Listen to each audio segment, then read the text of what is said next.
147? At 147. It has to be at 147. I know that they're talking about maybe him and Spence as a rematch clause for 154. So whatever that case may be. When I beat Lomachenko, Crawford didn't have no problem saying that he'll come down and fight me. You know what I'm saying? The fighters that Crawford fought were handicapped. You know what I'm saying? Look, Errol Spence just announced about his cardiac, his eye and stuff. Jose Benavidez, when he fought him, he had a shot leg. When he and then who's the other fighter that he faced that they try to make it a big thing and he was injured too? Kell Brook with his eye.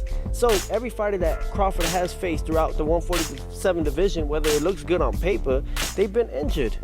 Now, what's funny about his statement about all Terence Crawford do is fight injured fighters, he picked Errol Spence to beat Terence Crawford. Going into the fight, Teofimo didn't think Errol Spence could be hurt. He was a guy that was indestructible. And he says Terence Crawford comes off a little chinny. But let's talk about the guys he brought up. Jose Benavidez was shot in 2016. Came back in 2018 with 2 consecutive knockout wins. Then he got in there with Terence Crawford. And when you look at Kell Brook went up to fight Triple G. He was already damaged goods when he came down. He didn't have time to acclimate back down to 147, and Errol Spence was mandatory. Say that fight Errol Spence.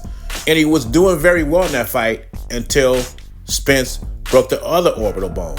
So after recovering from the second orbital bone being broken, Kell Brook went on 3-fight winning streak, winning 2 of those fights by stoppage.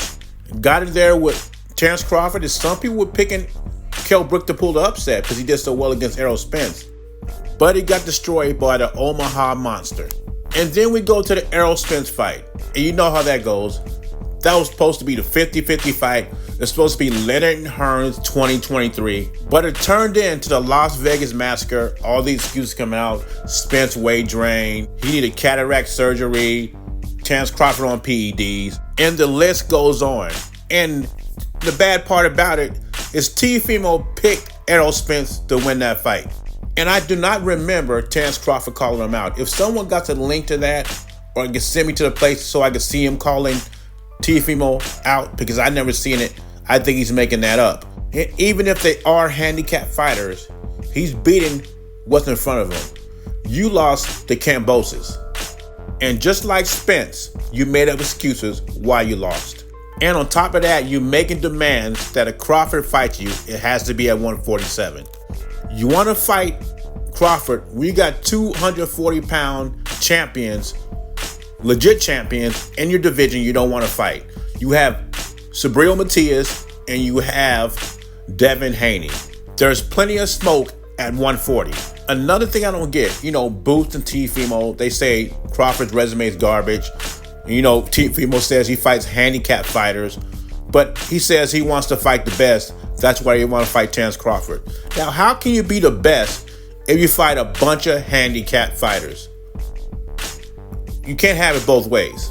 Everybody's calling Terence Crawford out when he's under contract. When he wasn't under contract fighting nobody, he couldn't get the fights. No one wanted to fight him. You should have heard these fools on Coach Malachi's show. He should fight Tim Tszyu. He'd fight Jerron Boots Ennis. 2 fights I want to see. But there was one problem.